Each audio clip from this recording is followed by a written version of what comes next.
Welcome to the comprehensible classes. Today we'll study about arithmetic progression. We will do the first exercise. आइए हम start करते हैं.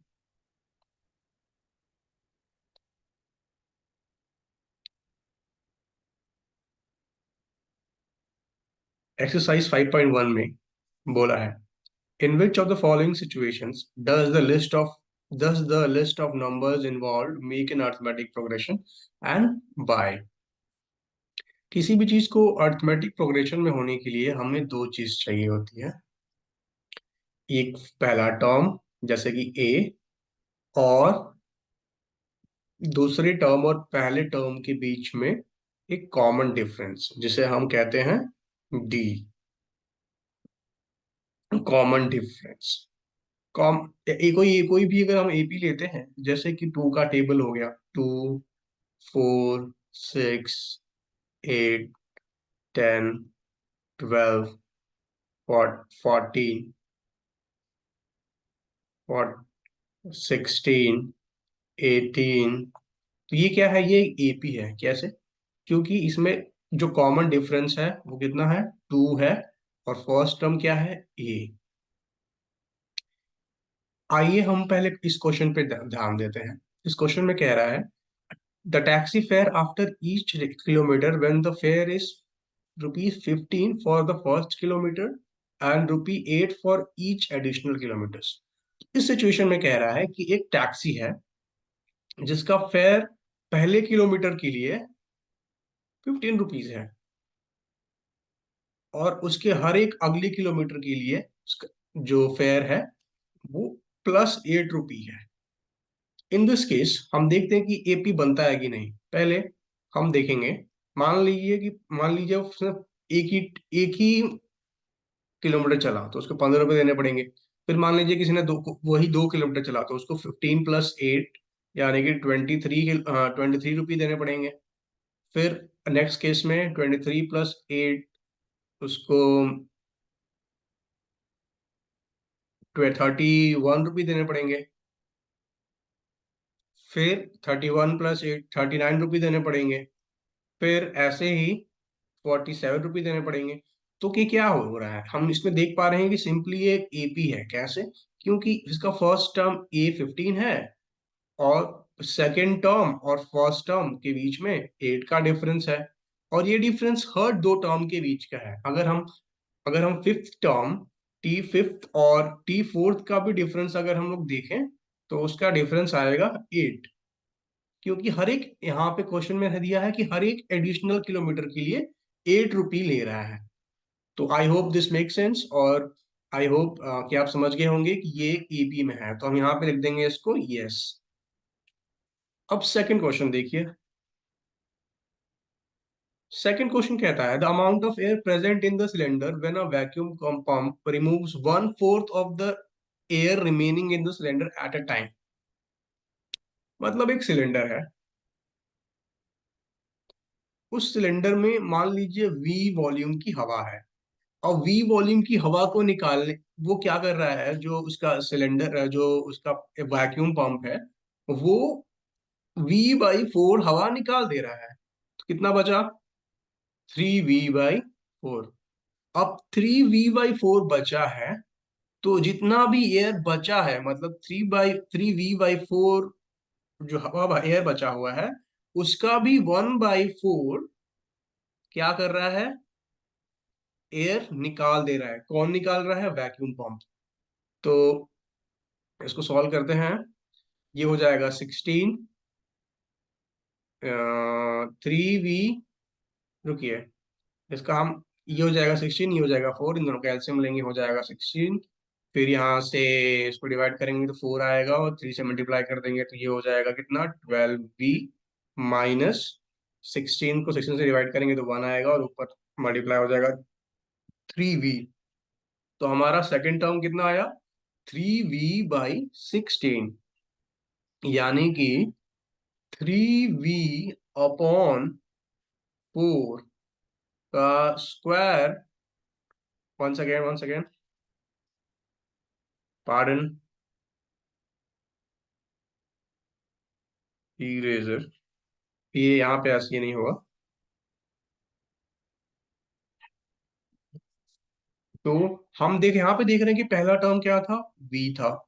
दूसरा term हम देख रहे हैं क्या है, 9v/16। अब तीसरा टर्म जो हम देखेंगे बच्चों, तो सेकंड टर्म में हमें कितना एयर बचा हुआ मिला, 9v/16 एयर बचा मिला। तो 9v/16 माइनस 9v/16 इंटू 4, क्योंकि जितना भी हवा बचा है उसका 1/4 निकाल देता है। तो 9v/16 हवा का वॉल्यूम बचा है, तो उसका भी 1/4 निकलेगा। तो यहाँ पे हम फिर से एलसीएम लेंगे, तो यहाँ आ जाएगा 64। 16 4 जा 9 4 जा 36, यहाँ पे हो जाएगा। फिर 64 को 64 से डिवाइड करेंगे, ऊपर मल्टीप्लाई कर देंगे, तो 36v - 9v हो जाएगा, जिसका आंसर होगा 27v/64। तो थर्ड टर्म में हमें कितना मिल रहा है, 27v/64। तो हम देख रहे हैं कि पहला टर्म v है, दूसरा टर्म 9v/16 है, तीसरा टर्म 27v/64 है। इससे हमें क्या समझ में आ रहा है, इससे हमें समझ में आ रहा है कि क्या क्या ये कॉमन डिफरेंस सेम है? नहीं, यहाँ के बीच में जो डिफरेंस है, यहाँ के इन दोनों के डिफरेंस के इक्वल नहीं है। तो हम ये कह सकते हैं कि ये जो है सेकंड वाला जो ऑप्शन है, ये एपी में नहीं है, इसलिए हम लोग यहाँ पे लिखेंगे एन। ओके, अब आते हैं थर्ड सिचुएशन पे। अब आते हैं थर्ड सिचुएशन पे। तो पहला था यस, दूसरा था नहीं, तीसरा है the cost of digging a well after every meter of digging when it costs 150 for the first meter and rises by 50 for each subsequent meters। तो कॉस्ट ऑफ पहला जो है, जैसे कि ये वेल है, तो कॉस्ट ऑफ वेल जो फर्स्ट मीटर के लिए है वो 150 मीटर के लिए है, और कॉस्ट ऑफ नेक्स्ट मीटर जो है वो हर एक मीटर से बढ़ता है, जैसे कि एक मीटर, हर एक मीटर से 50 रुपये बढ़ता है। तो इसको हम देखेंगे क्या फर्स्ट टर्म हमारा एपी, हमें ये लग रहा है कि ये होगा, क्योंकि क्या हमें नहीं दिख रहा कि फर्स्ट टर्म 50 है और कॉमन डिफरेंस फर्स्ट टर्म 150 है और कॉमन डिफरेंस 50 होगा, जिसमें कि सेकंड टर्म 200, हर जब तीसरे मीटर तक जाएंगे तो 250 हो जाएगा, फिर 300 रुपये हो जाएगा। तो हम इसको डेफिनेटली हम देख के ही कह सकते हैं कि हाँ ये एपी में होगा, क्योंकि इसमें जो कॉमन डिफरेंस सेम है दो दो टर्म्स के बीच में, और पहला टर्म 150 है। थर्ड वाले को भी हम कह सकते हैं कि ये एक एपी में है। अब आइए fourth question. The amount of money in the account every year when 10,000 is deposited at the compound interest of 8% per annum। तो बच्चों इसमें हम देख पा रहे हैं कि ए जो होगा वो 10,000 होगा, क्योंकि पहला जो टर्म है वो 10,000 ही है। जो सेकंड टर्म है उस पे 8% का इंटरेस्ट है, कंपाउंड इंटरेस्ट। तो 10,000 इंटू 8% हो जाएगा। तो सेकंड टर्म कितना हो जाएगा, सेकंड टर्म हो जाएगा, इसका इंटरेस्ट हो जाएगा 100 एंड, सॉरी इंटरेस्ट हो जाएगा 800, इंटरेस्ट हो जाएगा 800, और पहले से ही 1000 है, तो ये इसका हो जाएगा 10800, मतलब सेकंड टर्म हो जाएगा 10,800। हम थर्ड टर्म निकाल के देखेंगे कि इसका कॉमन डिफरेंस सेम आ रहा है कि नहीं। तो थर्ड टर्म जो होगा वो प्रीवियस टर्म के पे 8% का इंटरेस्ट लगाएगा। तो इसमें हम देखेंगे कि ये 100 से कट जाएगा और आ जाएगा 864 इंटरेस्ट। तो टोटल अमाउंट हुआ 10,864। बच्चों ये नहीं होगा एपी, क्योंकि क्लियरली हमें दिख रहा है कि फर्स्ट टू टर्म्स के कॉमन डिफरेंस 800 है, और सेकेंड और थर्ड का जो कॉमन डिफरेंस है वो 64 रुपीज ही है बस। तो बच्चों ये नहीं होगा, ये एपी में नहीं आएगा। Is it clear? मैं जाऊंगा, आप लोग बोलोगे यस सर। आगे चलते हैं। आगे क्वेश्चन कह रहा है कि right the first four terms. एक सेकेंड, ये थोड़ा 1 सेकेंड, थोड़ा ये दिख नहीं रहा है।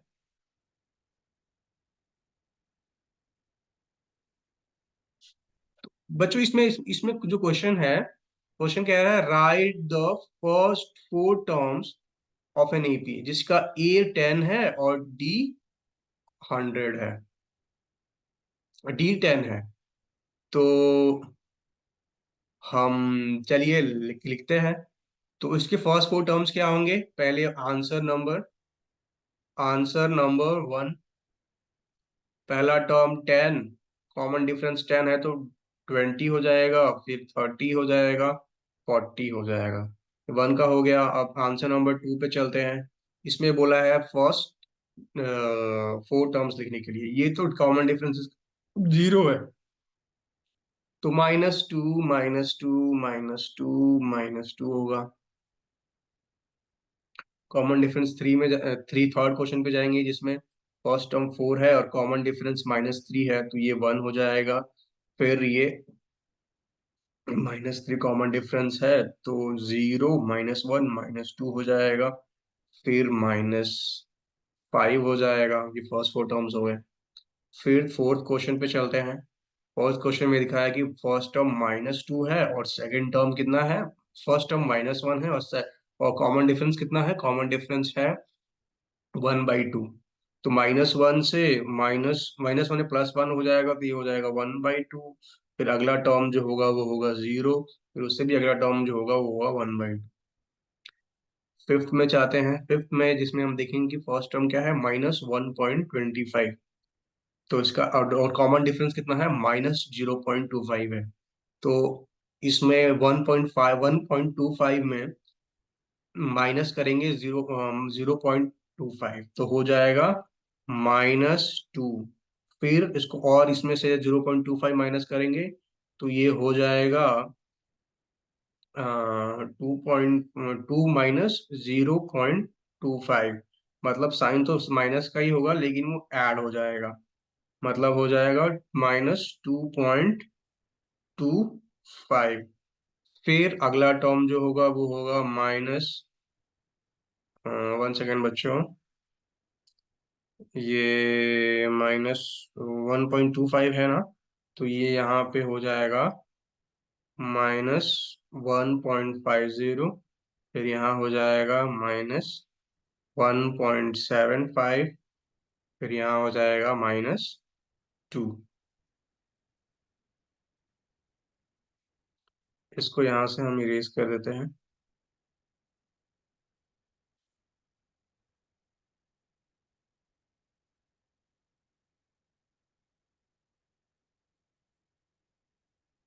आज तक, अभी तक के लिए इतना ही। Thank you.